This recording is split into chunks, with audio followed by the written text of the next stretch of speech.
Hello, everybody. My name is Dr. Fakada Selassie Henok Mogas.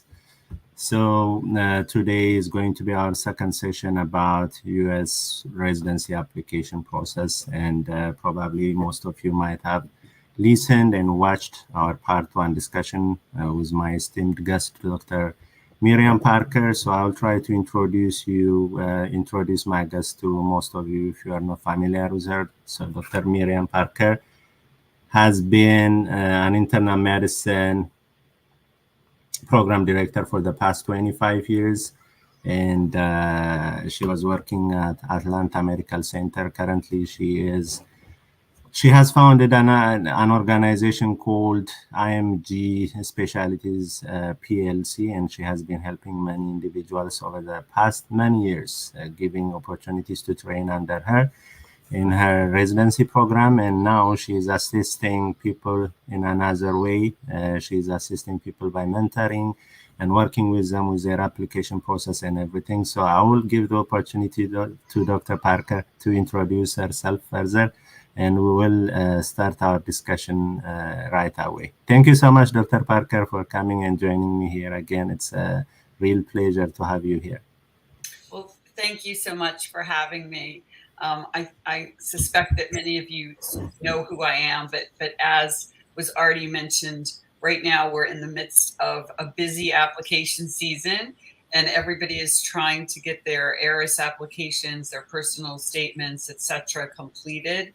And so that's what basically I've been doing lately. Is reading a lot of personal statements, a lot of ARIS applications, and as well as a few other sort of things that I do to help people with their applications.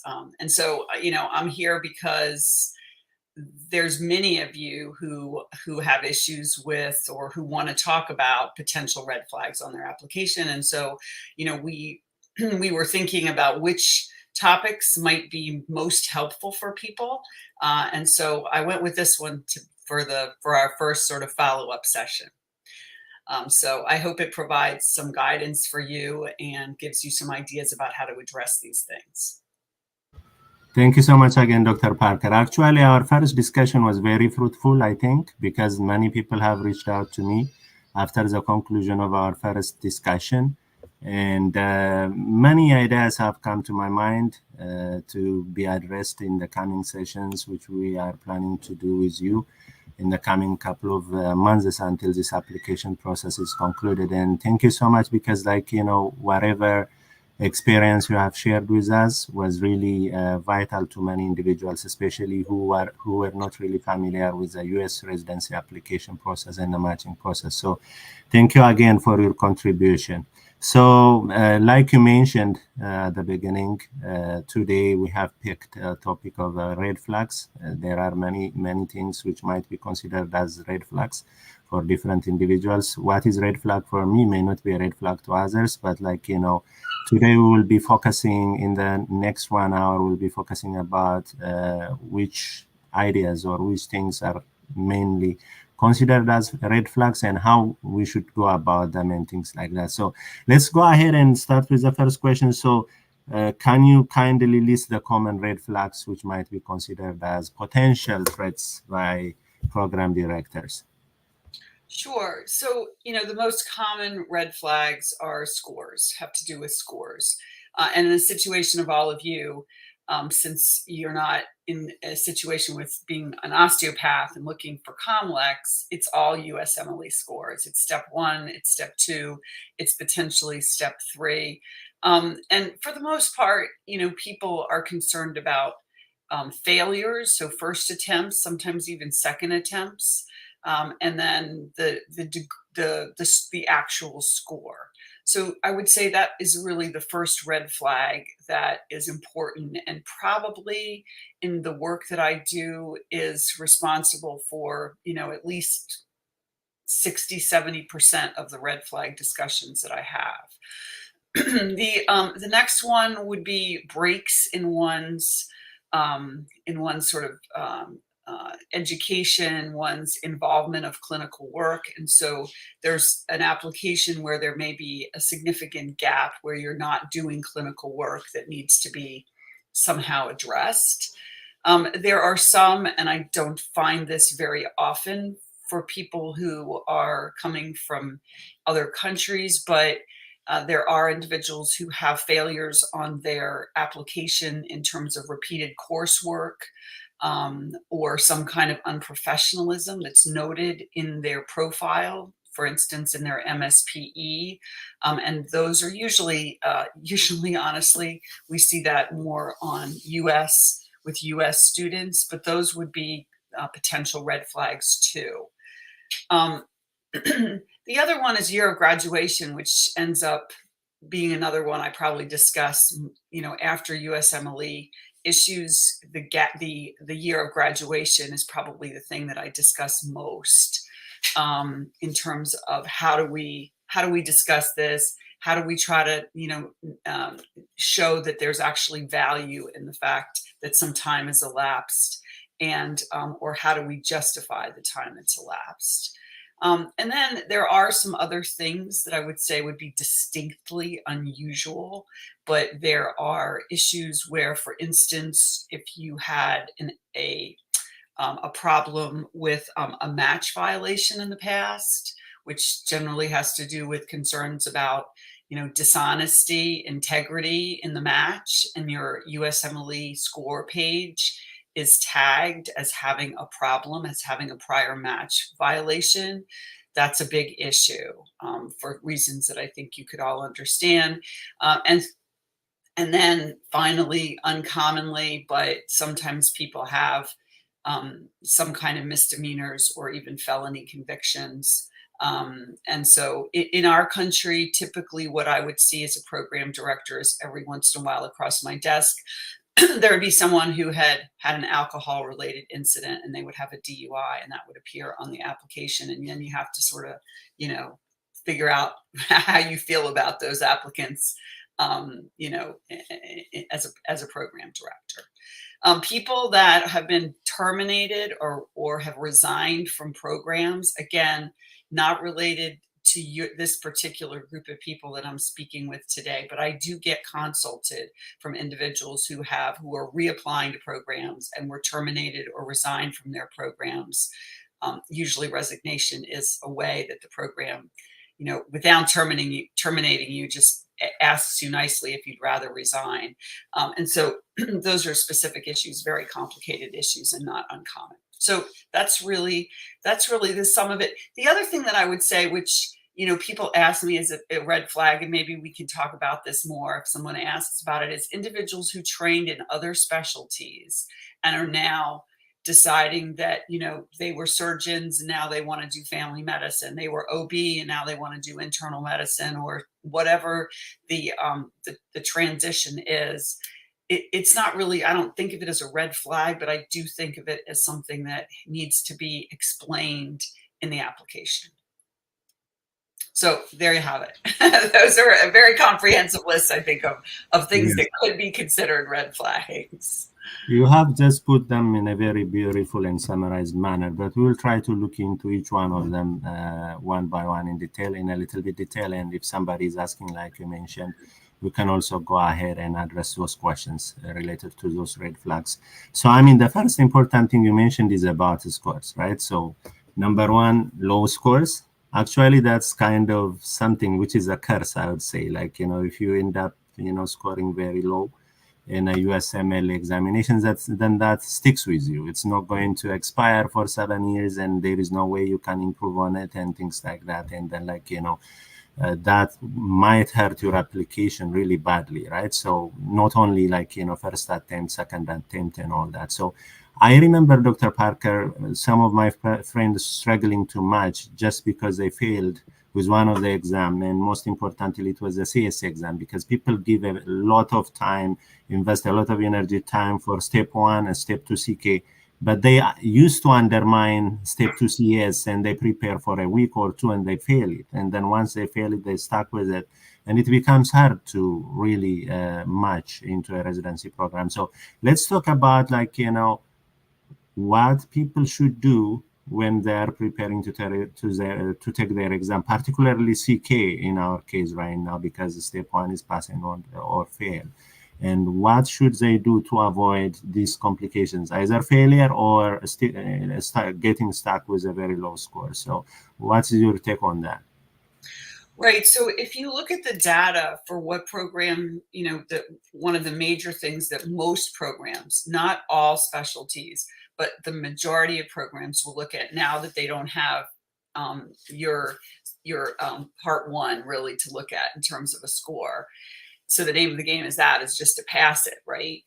But now that they don't have that, step two scores in many instances have become incredibly important. The things that I see with people on step one is that they tell you a few things. Sometimes they say they just didn't understand the importance of it, which is hard for me to grasp at this point, because I think people should understand applying to these programs that it is incredibly important how you score. And then I think you have to be truthful with yourself about how much time you're providing yourself to study for these things. And when you have scheduled your test, and I know you have to schedule it, considerably in advance. And if you're in a country, you have to travel somewhere else to take the test. There are all sorts of things that make this much, much more difficult when you're in an international setting. However, I would ask people to really consider whether they're prepared and to use pre-test, the kinds of things where you test yourself multiple times before you go for the end result. And if you're not doing and getting scores that are considerably better than what you would accept as a reasonable score. So let's say your cutoff score is a 240, and that's the minimum that you want to make.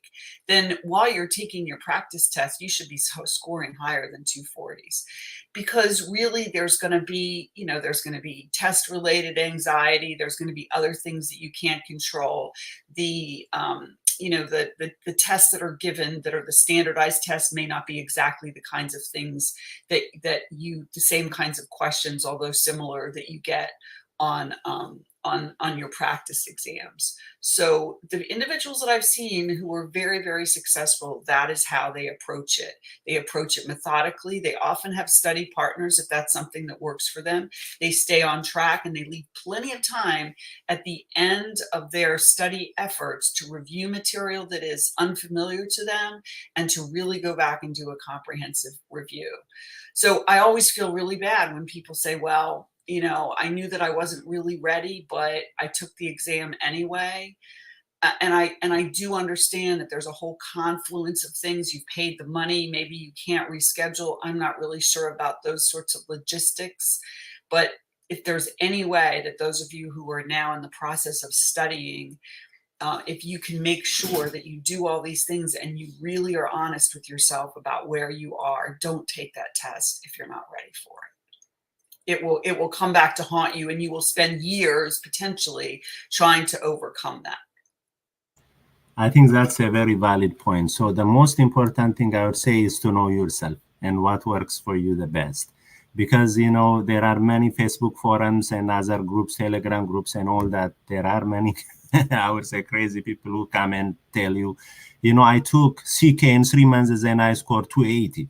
And I studied for CK only for 4 months, and my score is 275. So some people, they just start panicking by looking into those kind of comments on the social media. To begin with, we don't even know whether those people are real or not, whether the story they are telling us is the real story or not. So somebody might study for a year, and maybe the dedicated study time, the more intense study time might be the last 3 months. And they would say, oh, I studied for 3 months and I scored 275, 280, things like that. So beginners may become ambitious just by listening into other people's commentary on social media, and they think they can do the same thing. And eventually they fail to do that. So we have to be really careful, and you have to know yourself. If you are not ready, just postpone it. Even if it is going to cost you $800, $900, I think it's worth losing that money than, going without, ample preparation, taking the exam, scoring poor, and then you get stuck with that score, and you may spend a lot of money year after year, paying for the application, and it becomes unsuccessful. So guys, you have to be really mindful. And if you are not ready, just like Dr. Parker have said, if you're score on the practice exam is well above the your expectation, don't do it. Don't take it. Postpone it. I think that's what I want to say. Is there anything you would like to add as far as like, working on their score and how to avoid low scores, or shall we pass to the next point?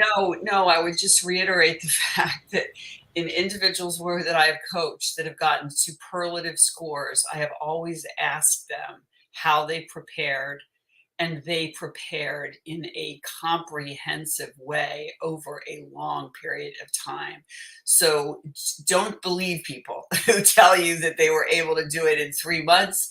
Why they want to tell you those things, I don't know, but I think it's dishonest, because that is not the result. That is not the result you'll get from 3 months of study. It isn't. I don't care how smart you are. It just isn't. I mean, you want to communicate that kind of bravado and that kind of, I don't know. I don't understand it. People should be telling you how much they studied, because they cared so much about the results. Yeah, that is very important. And the most important thing is, if you are not scoring well in the practice exam, don't go to the exam. You better postpone it. And the other issue is like, people are not really familiar with the timeline of the residency application. So most people do not know the application season starts in September, and they don't know that they need to get their scores on time and things like that. So they start rushing at the end of the day, because when they realize the application starts in September, they push themselves to take the exam in a short period of time just to match that cycle, But my advice is, if you are not ready for 2025, you are going to wait another 2 years. It is better to do that than to try to rush it and then, be in a very difficult spot for the years to come. So that's one of the things they should know. Go ahead, Dr. Parker.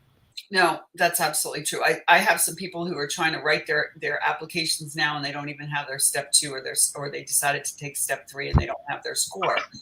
And they could end up in a bad situation where they really shouldn't even apply.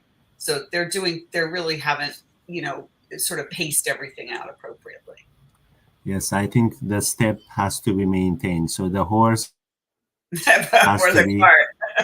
ahead of the cart. The cart shouldn't come ahead of the horse. So you have to be mindful of that. Okay, let's go to the second red flag.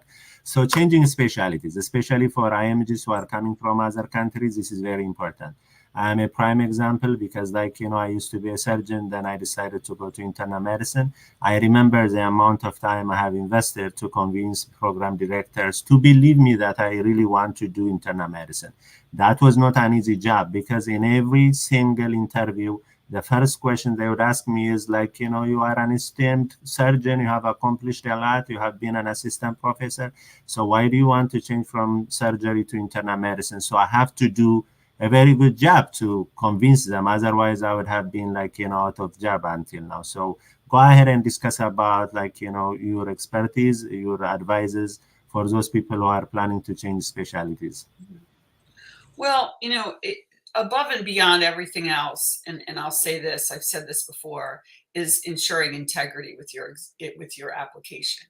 So, you can't really lie about what you're doing. You have to make a case for why, if you were a practicing surgeon, OB, internist, whatever in your country, why have you chosen to change? Now, yes, let's say you're a surgeon, and let's say you're a surgeon and you realize, I've been practicing in my country, and I do love surgery, but coming to this country, spending another 5 years doing a residency, it's too much for me already. And in the process of doing surgery and being a surgeon, I've realized that there's many other skills besides the operative skills that I've learned. And that over time, I've actually come to enjoy the other pieces of being a surgeon. I've enjoyed the communication with patients. I've enjoyed the intersection between medicine and surgery. And so you build a case that, perhaps you had been interested in internal medicine, way back in medical school. And, you ended up doing surgery for many reasons. It was attractive to you then, or it was offered to you, or whatever the case was. But that you build a case as to why during your career you have developed skill sets that are transferable to your new area of interest. And people are allowed to change over time. We really are. We all change. I mean, we change how we think, we change our perceptions about things, and you're allowed to do that too. So the other piece of it is showing that you have insight, introspection, and that you can articulate that well. If you can't, I mean, I've had people who tell me, well, when I came to that question, I just froze. Well, that's gonna be, that's gonna essentially, get the X on your application that they're not gonna proceed further. You have to have a good explanation for that. Um, so that's what I would say about those kinds of transitions. I've had a lot of people who have done it, and I had in my own program, I had surgeons who became internists, I had OBs who became internists. I mean, we've all seen it, and we've seen people who were very successful. And it wasn't that they denied that they enjoyed their prior specialty, or it actually was that they did enjoy their prior specialty and their life was enhanced by that specialty, and they learned a ton. And now when they have 10 years later, when they have an opportunity, they've decided to come to this country and decide what's the next step for them, they can present a cogent, beautiful argument about why they're going to transition. So the other question, follow-up question to you would be like, do individuals, especially those who have been practicing on other specialties, do they need to be honest and state clearly in their application whatever they have been doing in the past?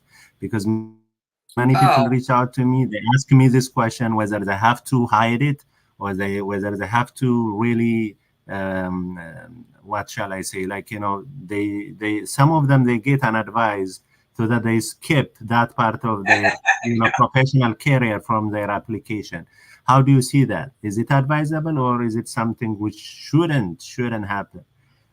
Yeah, it absolutely should not happen. I mean, anything that you omit intentionally, that's a big deal. I mean, it's not like omitting some 1 month experience that you had, right? You did a surgery residency. You did a neurology residency. I mean, these are not minor things. And again, it's taking ownership of it and honestly being proud of it, being proud of what you did. And again, you can change your mind. You can change your mind as we all mature about where you want to spend the next 10, 20, 30 years of your life. It's okay. That is the bottom line. Be proud of your achievements in the past, honor it, and try to reflect how that experience would help you transition into a new era of different specialties. So you have to know that. So those people who are tempted to omit this kind of trainings in your application, that's a big fraud. It shouldn't happen. If it is noticed, it may cost you a lot. So you have to be proud of what you have achieved and what you have done in the past. So let's pass to the next question, Dr. Parker. So the next red flag you mentioned was about year of graduation. Mm-hmm. And then number one question to you would be, why is year of graduation so important? And if it is long, like, if it has been many years since the year of undergraduate medical school graduation, why is it perceived as a red flag to begin with? And how do we deal with that? And you can answer another question in relation to this, and it's about, a year gap, or like, a gap year where somebody was not like, practicing medicine, probably doing something else like MPH or administrative stuff and things like that. So how is that perceived as a red flag? So let's focus on these two important points. Okay, so year of graduation, I think, what are the things that worry program directors? Well, if you graduated many years ago, they worry that your knowledge, that you had, let's say in 2005, and now it's 2025, have you kept up with the knowledge base? Where is there evidence that, you did a residency, you learned what you learned then, and are you going to be ready for, medicine, whatever your specialty is in 2025? I mean, if we look at how medicine has changed in terms of the growth of medical knowledge, diagnostic tools, medications, et cetera, it is huge. And so So people become concerned about where your medical knowledge is. Now, it's interesting because if you've scored really well on your USMLE test, in some ways that demonstrates that you have some relevant, knowledge that you've kept up, right? I mean, it's not comprehensive necessarily, but it is one thing that you can point to that shows that you've kept up with your medical knowledge. The other piece is in those intervening years since your graduation, what have you done? If you haven't done medicine or surgery or whatever for a long time and you don't have clinical stuff on your record, that's going to be tough. It really is. But if you've done different clinical, you've had different exposures in your country, and even if you come to this country and then for the first couple of years you were busy, getting your USMLEs done, maybe you had a child, maybe you had to take on other work for your financial, just to economically support yourself. Those are all reasonable things that can extend your year of graduation. I would say, once again, don't try to hide it. I mean, sometimes I have people that coach with me and I ask them what their year of graduation, they almost don't want to tell me. It's like, how ridiculous. I mean, again, you've lived a life, you've done things, think about how much growth there's been in the 10 years since you graduated. Own it, be proud of it, and try to figure out how you can capitalize on it.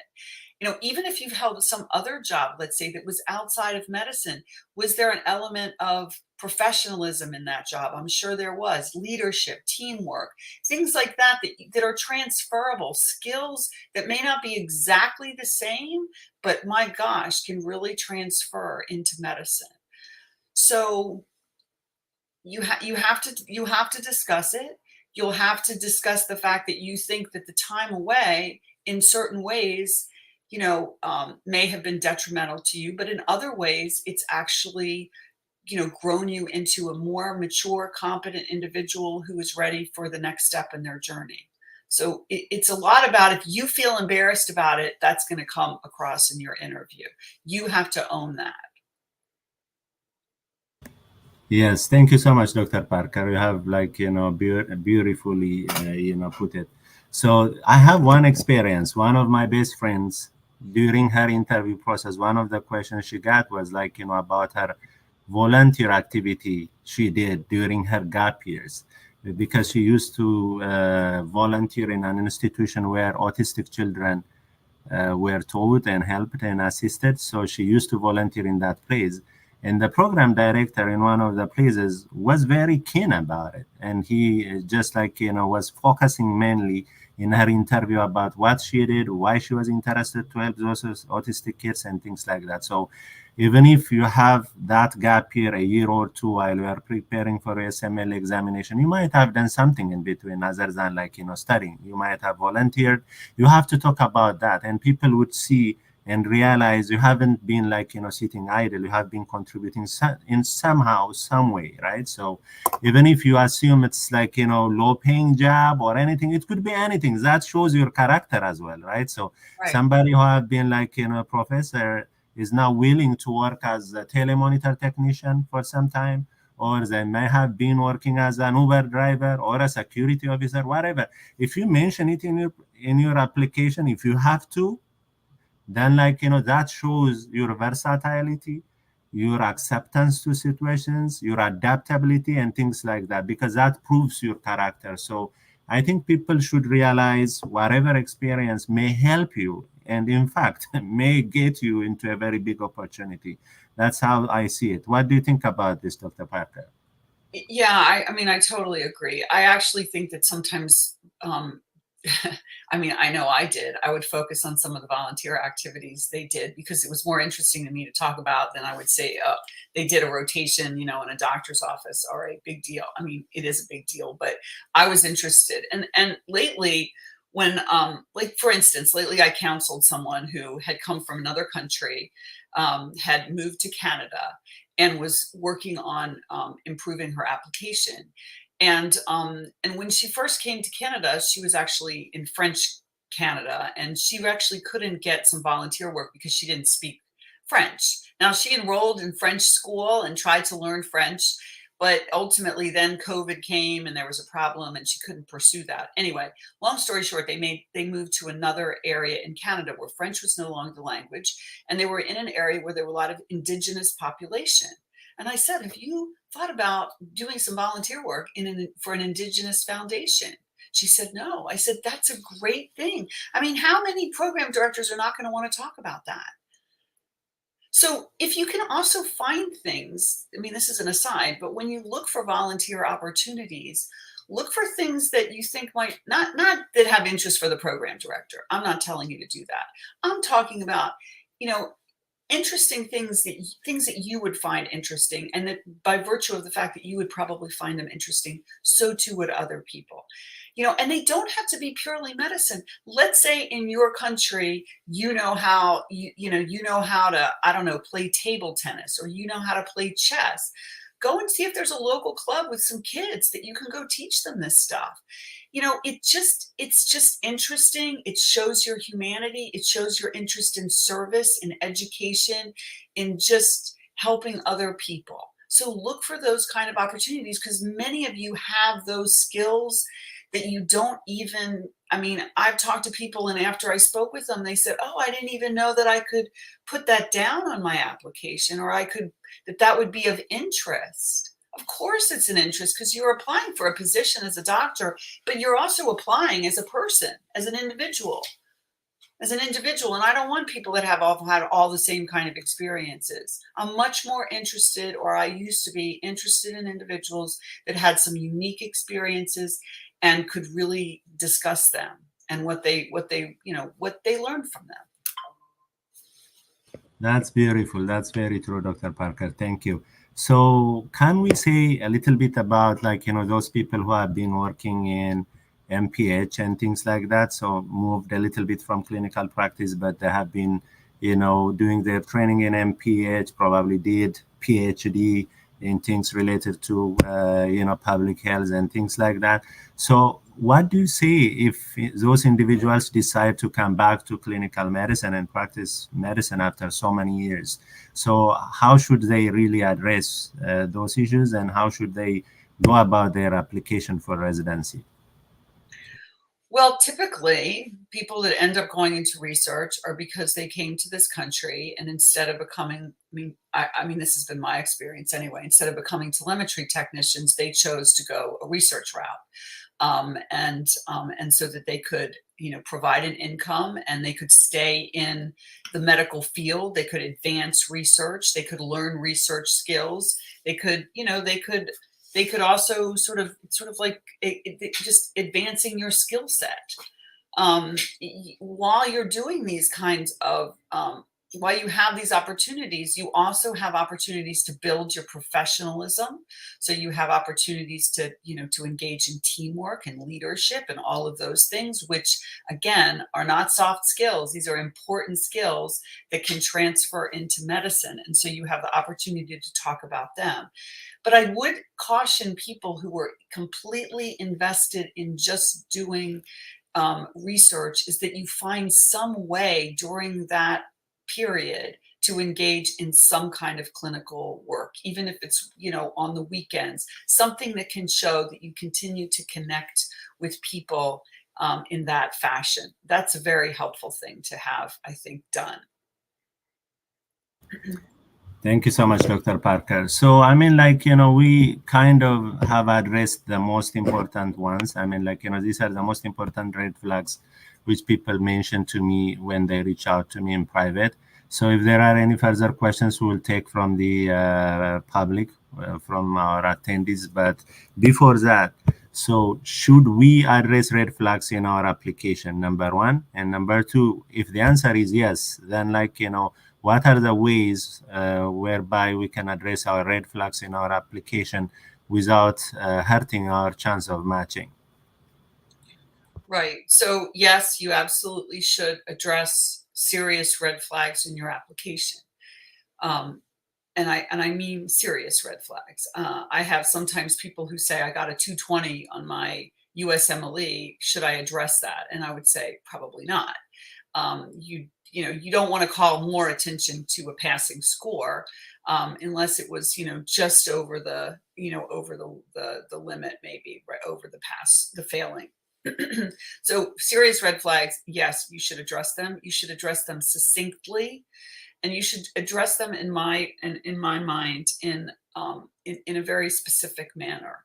And those of you who haven't, I'm just going to make a pitch. Those of you who haven't looked at my website, there is I have a newsletter, and in that newsletter, the last two newsletters were on part 1 and part 2 about red flags. And in the second part, I go through very specifically different red flags, and I give you explanations, written explanations about how one might might discuss that particular red flag. And I give explanations that I think are very, very strong explanations and are outstanding, and ones that are mediocre. And when I do that, and when I think about it, I use various criteria to judge to judge each one. And so I will look at whether I think that the description conveyed honesty. Okay, it was honest. Whether it provides a clear, succinct description, one sentence maybe, about what happened, that the individual takes ownership for it. They don't blame someone else. They don't blame circumstances or whatever. They take ownership, even though they may describe the circumstances. They describe the learning that was created from the experience. Okay, because if you don't think you learned anything, then you need to reflect a little bit more, I think. And you show what not only learned, but what's the positive impact that's had on you. I mean, maybe a poor score has motivated you to study more for your next test, but maybe it's also motivated you to get involved in some tutoring or some mentoring for some other people, where you create then a positive impact on others. You actually are honest about what happened to you, and you try to help others. So I think those are the components, honesty, description, ownership, learning, and then, what's the positive impact that this created? I mean, and honestly, you have that opportunity too if you get an interview, and nobody is going to fault you and ask you more questions if it's kind of like you're in the driver's seat on that one, right? So again, I've had people who said as soon as they asked me what happened here, I froze. Well, they're in the driver's seat, and you're I don't know, you're on a bike or something. You're not going anywhere. You want to be in the driver's seat. You want to show that you have taken ownership of this, and that you can provide a good explanation. So go look at those things, because I actually spent a lot of time. So it'd be nice if somebody reads it, but I actually spent a lot of time crafting what I thought were absolutely beautiful explanations about a gap, about year of graduation, about poor USMLE, et cetera, et cetera. There's many, many examples, both outstanding ones, very, good ones, and then mediocre ones. And for each of those 5 characteristics that I talked about, I grade them for you, and I show you, nope, poor, unacceptable, all the way to outstanding. I think, our viewers, you should really listen to and go and refer to what Dr. Parker is referring about. So you have to follow her here in LinkedIn and try to look into those resources. They are very helpful. So if I can share a little bit about my personal experience. So I talked about why I made the decision to change from surgery into internal medicine on my personal statement in a very nice way. So then, during the interview season, everybody wants to ask me about that. They have read it already on my personal statement. So when they start, they say, okay, we have seen your personal statement. You have already addressed it, but we would like to discuss more about it. You know what I mean? So that makes life easier for me, because they are aware of the fact why I changed my mind to go to internal medicine. They have an idea. So they just want to go a little bit in extra details. So that makes life easier for me. But if I didn't address it on my personal statement, you can imagine, even after I mention it, they have to ask me. Even if I didn't mention it, they will ask me. So if they have to ask me without me trying to address why I made that decision, it puts me in a very difficult situation to kind of, explain, convince, and things like that. Because to begin with, the reason why they invited me for the interview was like because they bought my idea. At least I convinced them with my personal statement and with my application as a good candidate, and then they want to investigate more and want to know more. So that makes life easier, and you have to do it. You have to be honest and follow the tips which Dr. Parker has beautifully summarized for you guys. So you should focus on those things. So I mean, like, I'm finishing my questions, but there are a couple of questions which have been forwarded to us. We will be focusing on those. So the tips you have told us and everything. One important question is that some programs, they do mention in their website about, like, you know, the graduation year limit they would accept. So some say only 3 years of graduation year of 3 and above shouldn't apply, 5 year and above shouldn't apply. So what do you advise candidates? Should they apply to those programs, being like, you know, ignoring their announcement that they are not considering candidates after a certain year of graduation, or should they avoid applying to those programs? I mean, it's money is also involved in that, right? So what do you advise? Well, I would, I mean, we don't really have data on all that, right? I advise people to certainly look at the programs that, don't have cutoffs, because they're telling you they're really they're going to look at you. With, if a program has a 5-year cutoff and you're at 6 years or 7 years and you really think it's a great program, I might still apply to it. And I actually might even send them a signal. But if it says a cutoff year of 3 and you're 15 years out, that's probably not going to pass. Now, the other thing you can do is you can go, if they list their residents, okay, some programs list residents on their site. And I mean, this is kind of detective work, so I don't know, but if they list the residents on their site, you can often find those residents on LinkedIn, and you can go to their profile and they'll, you scroll down and it shows you what year of graduation they had from their medical school. So sometimes you disprove them that they're lying to you about, year of graduation. But I think in general, when they put those things down, it has some meaning. But I do think that oftentimes it's not a hard and a fast rule. It's not. It's not. I would say that the majority of the people that I've worked with who had, year of graduations, and I'll tell you, last year I worked with individuals, and for those people that matched, the average year of graduation was 2015. 9 years after, last year was 2004, right? 2024. So they were 9 years out, and they matched. So I had one that was from 2002, and then they were all the way up to 2024 new graduates, but the average was 2015.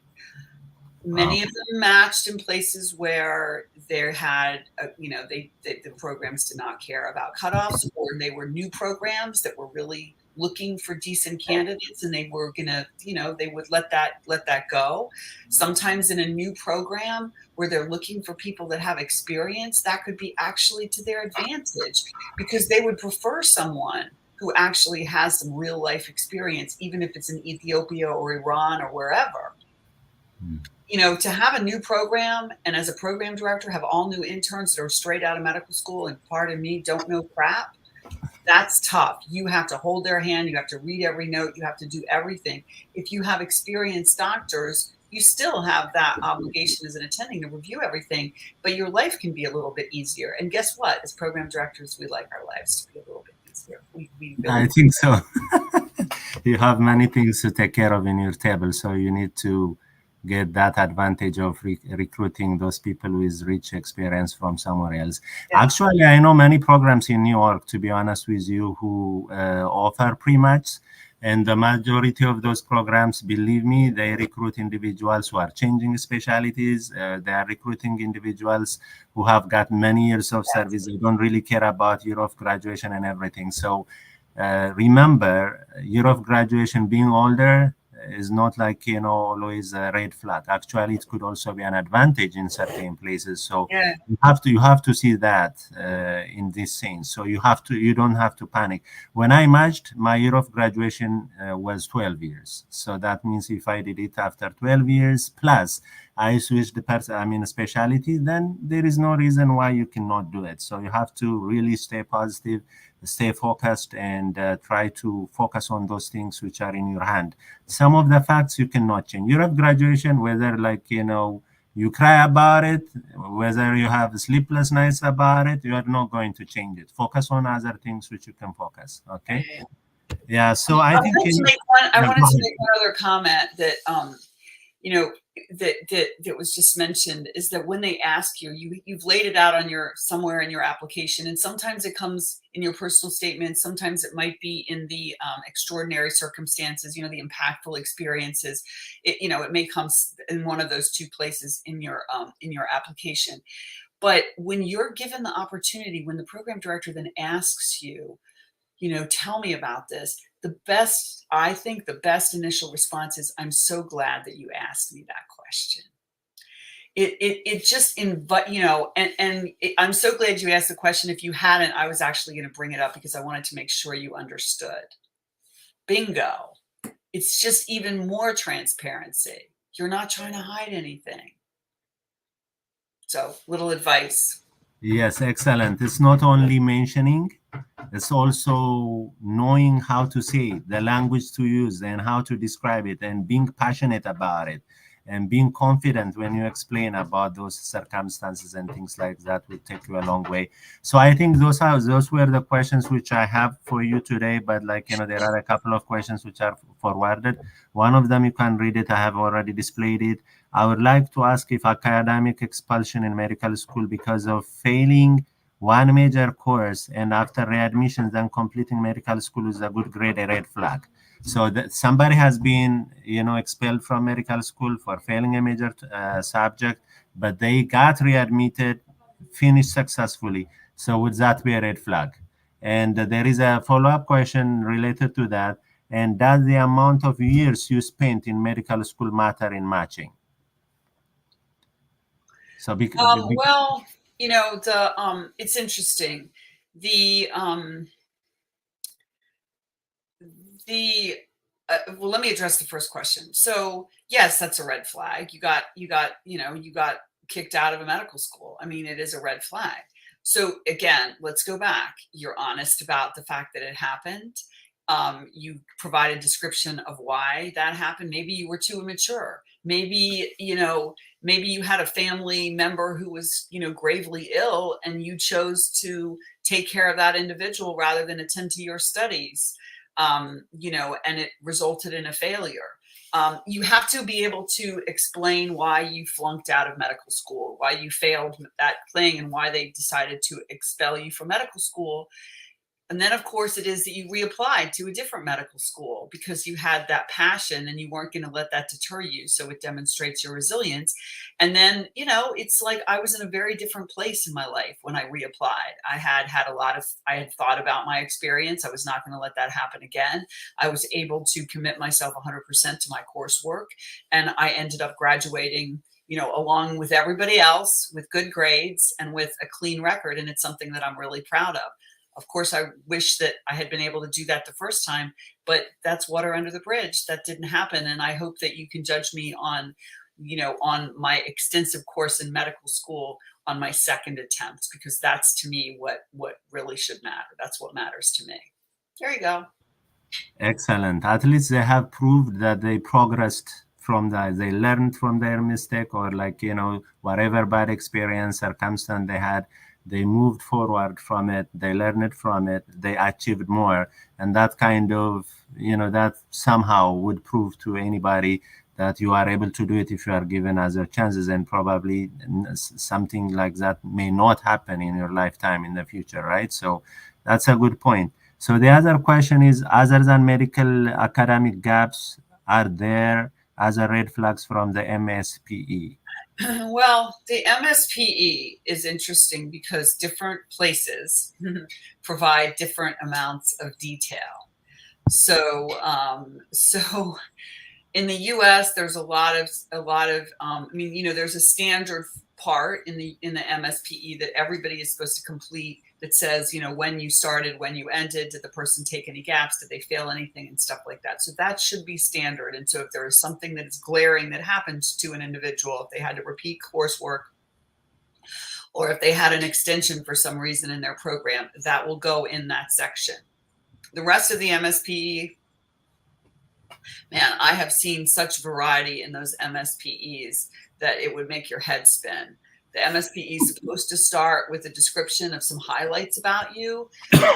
You know, again, it depends on your deans, it depends on your school, it depends on if anybody isn't actually really invested in doing any of that work, because it is work to create those. We're very used to them in the United States. They're absolutely a requirement. That's one of the main jobs of a dean for students is, you know, is pulling together these MSPEs. They meet with the students, they go over stuff, the students know what's in their MSPE. You know, it's really quite a transparent process, but I understand that is not the case often from other countries. The MSPE can talk about your rank. It can, you know, provide comparisons about you and other people in your school or not. I mean, it is not an absolute requirement. They suggest that you provide those things, but I have seen schools where that information is very minimal or not given. So yes, the MSPE, if you failed things, is going to say you failed things. So don't try to assume that somehow it will be hidden in some dark place in the MSPE and nobody will look at it, because for sure that first little part, which comes right after the highlights, is there. The other part of the MSPE that I haven't seen a great deal of focus on from non-US schools, but I will mention it, is that there's supposed to be a section on professionalism. Now, failing a course in medical school is, in my mind, and in most program directors' minds, I would argue, much less important than if there are issues related to professionalism. If there was cheating, if there was lack of compassion for people, if there was disrespectful behavior. Because why? Because you can remediate a medical education. You know, you didn't learn what you had to learn in, you know, I don't know, pediatrics. That's remediable. I mean, all of us are smart enough to learn that material. But if you're unprofessional and you don't respect people and you're dishonest, you know what? Those are traits. And those traits, as I always say, that's what your mama should have taught you. And if you didn't learn that, you're probably going to repeat those things. And that is why, and I haven't discussed that today, and I won't at length, but that is why the application, the main thrust of these applications really is about your professionalism as a physician. So professionalism issues are a big deal on an application. I would say yes. And if there is information that you were unprofessional in that MSPE document, I think, you know, unless there's an explanation for that, a growth opportunity and all that, that is a difficult thing to overcome. That is one of the things that program directors like least in an application. Thank you so much, Dr. Parker. So what about GPAs? Somebody asked about GPA. I think in our first session, you talked about it in detail, because the way grades are given in my time are completely different from the time of my teachers. And the way grades are given at the moment, even in my medical school, is completely different compared to the days I was a medical student. So we talked about it. There is a lot of variability depending on, like, you know, from which school you came from which medical school, from which country, and things like that. You can highlight on that one. So is GPA considered as a red flag is the question, I guess. I would stay away from GPA. I mean, and you know, people will tell me I had a really good GPA. It was 3.5. And that in our country sounds like a very mediocre GPA. The average GPA right now of kids that get into medical school is like a 3.89. It's ridiculous. I've said it. There's great inflation in this country, etc. And there's great inflation in medical school. And there's some medical schools in the United States that don't even, you know, everything is pass fail. There's not even a grade. So, you know, if you got A's in certain subjects, I would mention that. You know, I'm proud of the fact that in three of my subjects, I ended up, you know, clinical subjects, I ended up with a grade of A, rather than put your GPA there, because nobody is going to really know how to interpret that. And most of the foreign medical schools, they do not show, let's say you had a 3.46 and that meant that you were in the top 5% of your class. I don't know, I'm just making that up. They don't give you a nomogram to say, oh, this is where the person is. If they did that, that would be fine. But if they don't, you're running the risk that the person who's going to look at that is going to look at that GPA and not think that it's great. So, I would omit that. I completely agree with you. I wish, like, deans of medical schools would listen to this conversation so that, like, they would work on the MSP, especially for those people coming from Ethiopia and other places, because, like, sometimes it's very difficult. Let me tell you my own experience. So in my time, there was no GPA like 3.8, 3.7. It was just a percentage. They would just put, like, 86%, 78%. That is your cumulative GPA. And you might be the gold medalist with, like, percentage of 81%. So how do they interpret that and equate it to the US system? It's very difficult. But, like, if the dean includes a remark saying that he was a gold medalist from his class, or he was, like, one of the top 5, that would take you a long way. So probably, like, candidates, when you talk to your deans, try to make sure that they would put those kind of statements in your MSPE, and that might help you, especially if your GPA is like 3.2, 3.5, but still you are the gold medalist. But when it is, like, translated to the US system, it could be something like, in the bottom, just like Dr. Parker has mentioned. So be careful with that. So I think, people are going to, in a very minor details, like, they are worried about, like, having a C grade in one course or things like that. I don't think that really matters that much. What do you think about that, Dr. Parker? So no, it doesn't. But here's the thing. If you're applying in medicine and you have a C on your, like, in your sub internship in medicine, that's not going to be looked upon very favorably, right? But if you had a C, let's say, in a different subject, or even if you had a C on your core clerkship, and then later your I guess you have sub-Is, or your internship, like that rotating internship year that you do where you would do medicine, or you can demonstrate growth.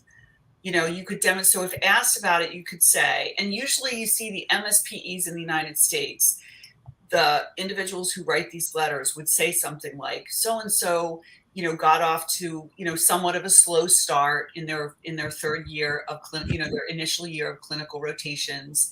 They took a little bit of time, and so their grade, they ended up with a grade of C in the blank rotation that, did not really reflect their capabilities. And as you can see, during the rest of their coursework, they really were a top student. So they find a way, if it's possible, to try to justify and, those 1 or 2 grades that might be poor. I don't think people don't do that on international applications. It is what it is, so you don't have that opportunity. But I would not dwell on something like that. I certainly wouldn't point that out in my application, because it may be something that the program director really doesn't pay much attention to when they're looking at that. Yes, if they want to look into it, there is also an official transcript which is going to be attached. So if they are interested about your individual course, they can go and look into each individual course and the grades you had on those particular, courses and all that. So the other question is that, so they say, thank you, FSH and Dr. Parker. Does having a letter of recommendation should be written by the seniors from the same specialty? Like, if you apply to internal medicine, letter only from internal medicine. Or if you are if you had been a surgeon and you want to apply for internal medicine, who should be your letter writers? Surgeons who know you, or an internist who taught you in undergrad training and things like that? What do you say about those things? It's not related to our topic, but like, okay, so a letter of recommendation. So I think about those in several ways. Number one, you need to have letters that are going to represent you in the strongest way possible. So if individuals, work with you 10 years ago, unless they remember you as the best medical student they ever had, it's probably not going to be a great letter. they may not be able to say much about you. So the more proximate the relationship with an individual has with you, the better it's probably going to be as a letter. So if you're a surgeon and you're applying for, for in internal medicine, yeah, you probably need at least one letter that's written by someone who's not a surgeon. But you can sit down with your surgeons and they can talk about all the, they can talk about you as a physician, and they can talk about all these complementary skills, all these critical skills outside of the operative theater. And they can put that in their letter. They can put that they're delighted to write this recommendation for this individual, and that they're actually very glad that they've, that they're, despite being an outstanding surgeon, that they've made a decision to pursue a different specialty, and they would like to be able to provide support in their letter for why this individual certainly has all the capabilities and skills to be able to make this transition. So if they're going to write for you and they're a completely different specialty and they know you in that specialty, you have to be honest with them about what you're doing and where you're going, and they have to support that in every way possible. And then it can be a great letter because they know you. They've seen you under stress. They've seen your problem solving abilities. They've seen your compassion. They've seen you go, your resilience. They can write about all those things. And if you just go back to someone who can't quite remember who you are and ask them for a letter, it's not going to be able to say much.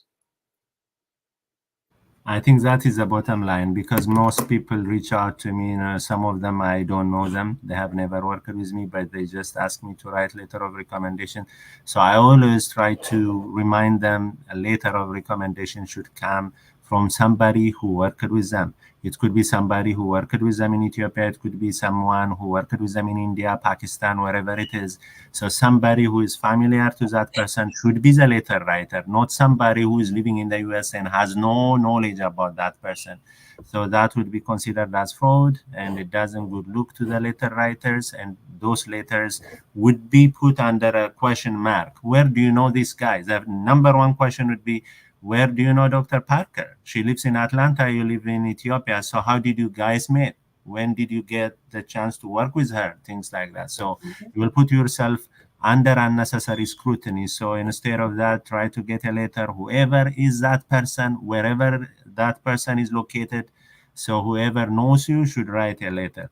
One guy, interesting story, Dr. Parker, before I forget it, told me somebody who is not a medical doctor wrote a letter of recommendation to one of my friends because he knows him as a bartender in a golf course. Okay, well, I mean, that is that is completely ludicrous. That's ridiculous. Nobody. So I mean, he knows him. He knows him as, like, as a waiter in that place in a golf course. So he loved that person. He loved his character, his personality, and things like that. So this guy is a lawyer or something. So he wrote a letter of a very interesting letter of recommendation to that guy. And it was like, very interesting to those recruiters when they read that letter. It was very unusual, right? So no person would get, like, a letter of recommendation from someone outside of, like, medicine. So the way that letter was written, constructed, how he described the person as a person was very interesting. And, like, I think, many people were interested on that particular letter of recommendation. So you never know. Sometimes, like, it may seem a joke, but, like, sometimes it could be relevant. So one final question to you, Dr. Parker. One of my best friends have sent me an anonymous question to me. So if you have a family, having a family, is it considered as being reliable, honest, and would that be considered as a positive thing, or would it be considered as a threat? And shall we talk about our family status and things like that? How many kids do we have, the age of our children, and everything? Number one. And number two, if you have been, like, an attending physician on a certain specialty for many years, and you have only few publications, would that be considered as a red flag? Is a final question to you. Okay, so the children thing. So, people are doctors and they're also fathers and they're also mothers. I mean, we actually have outside lives. I mean, some people aren't, but many people are.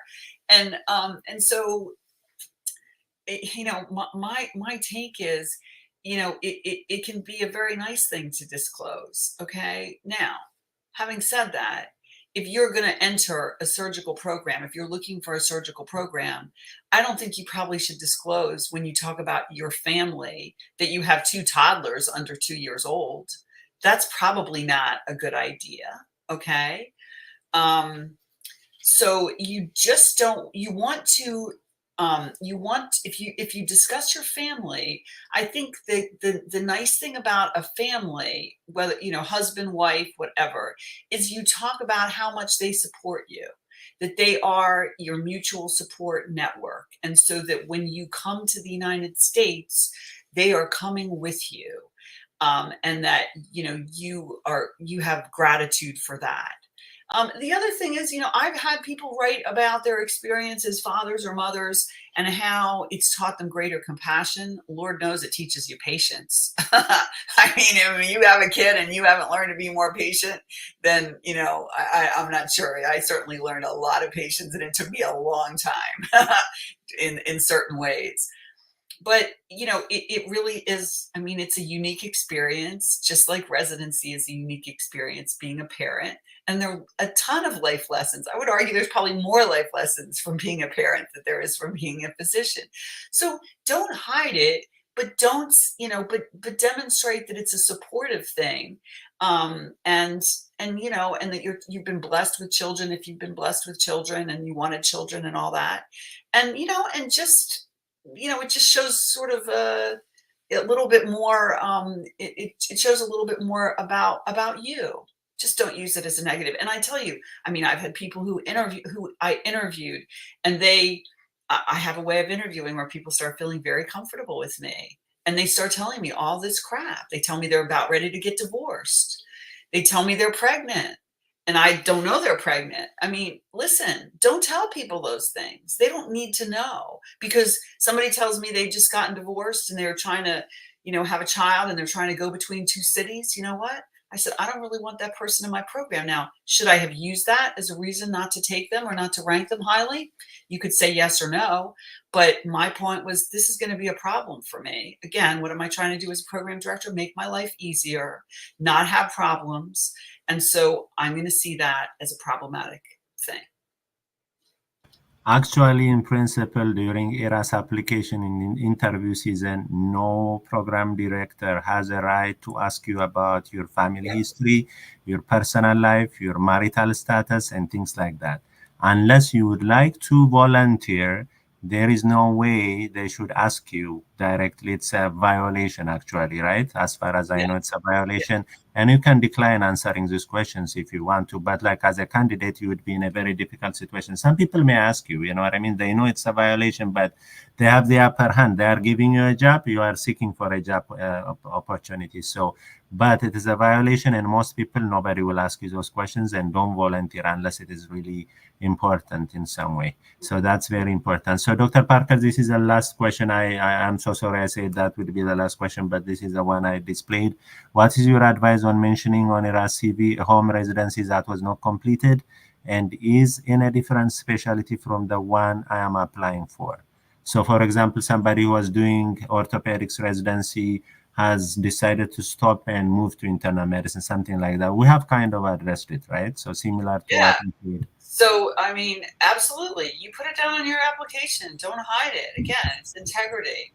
And you put it down, and you have to have an explanation as to why you didn't complete it. Oftentimes it's because you ended up moving to another country. That's usually what I see on those applications. And so that's okay. I mean, it's okay.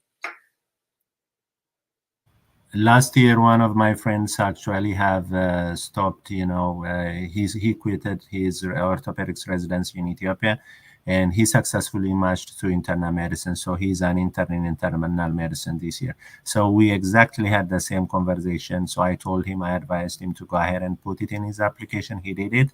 It didn't affect his matching. So actually he got a pre-match offer. So he didn't even have to hassle through the match process and everything. So he got the opportunity early on, like in October, November. So you have to do it.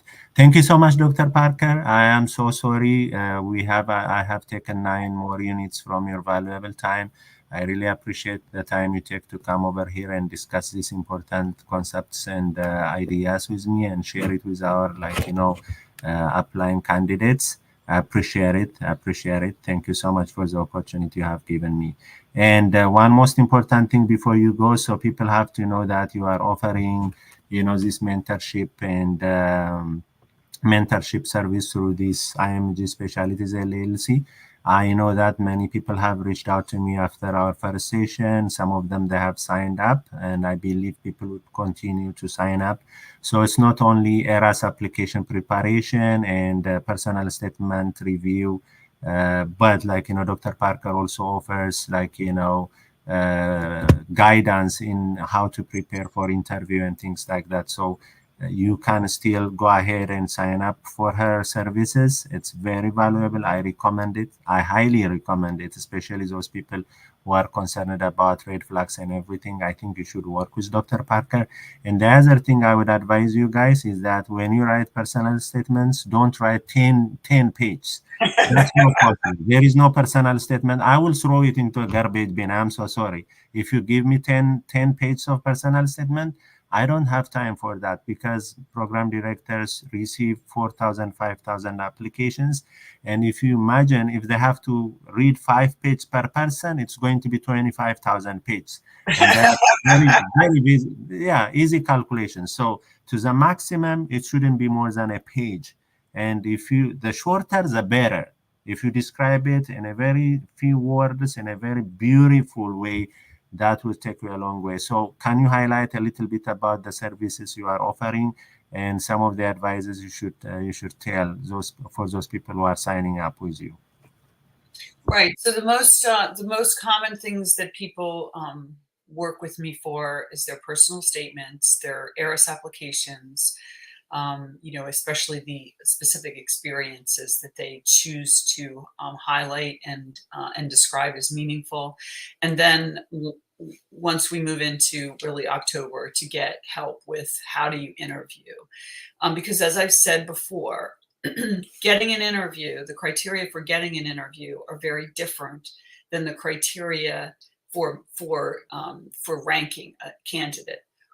One is ranked often on, yes, attributes of their application, but in the ranking process, the key things that are used is how you came off during that interview. And so I believe that interview skill set is really paramount to understanding how to do that. And so, I haven't seen someone that I couldn't help make them better during the interview process. So I feel that is very valuable. We weren't born knowing how to interview, and you really have to learn how to sell yourself. And a lot of people, especially from other countries where they're very humble, they have a really hard time doing that. So I will give you permission and confidence to learn how to do that. It is late now, honestly, in the application season. I've been working with some people since May or June to start their applications. And it actually does surprise me that there are people who book a session with me in September for review of their personal statement. That is really getting late. And what I would say is people who have spent so much time and effort, blood, sweat, tears, money, and then in the end, the application feels like it's rushed, you're really not serving yourself. So I'm happy to help people at this point for certain. But as was just mentioned, I ask that you don't send me personal statements that are 4 pages and throw your hands up and say, I don't know what I can include and what I can't include. Dr. Parker, can you edit it for me? Because that's a very difficult task, and it really needs to be your personal statement. I will do everything I can to polish those personal statements and tell you my honest opinion so that we can really make them interesting and unique. But, 1 page, you should really be able to focus 1 page. And remember, the personal statement is not about restating your whole resume. It is just not. It is about telling the program director about you. It is telling them about you as a unique individual. Okay. They can look at the other parts of the application for lots of other things, but it should not be a laundry list of everything you've ever done. And I know a lot of people do personal statements that way and seem very attached to all of those things that they've accomplished, but it is not necessary to include all your accomplishments in a personal statement. I can assure you, it will be a very boring personal statement. The ERIS application has its particular challenges that I see people in my mind, sort of selling themselves short a little bit with that application time and time again, because it can be very, very boring, or it actually can show who you are as an individual. And so there are opportunities to actually not look at that as just drudgery, but look at that application as an opportunity to really consider the things that you have gone through, the experiences that you've had, and why they're meaningful, and why someone would care about knowing about them. And that for certain, they highlight different aspects of medical professionalism. People that I work with, I ask them to complete a certain form and put it in a certain form so that it's easy for me to be able to really give, give detailed, very detailed feedback, and be able to make corrections and revisions to those experiences in a way that I think will be more interesting to program directors. So I think that's all I want to say. I guess the other thing is that I do think that, and I hope that all of you will understand this concept of mentorship. I'm going to tell you that I get a lot of reach out from people who just want me to be their mentor, and they don't want to hire my services. They just want to send me emails and ask me question after question after question. And I just ask you all to recognize that on my end, this is my livelihood too. And I really can't do that.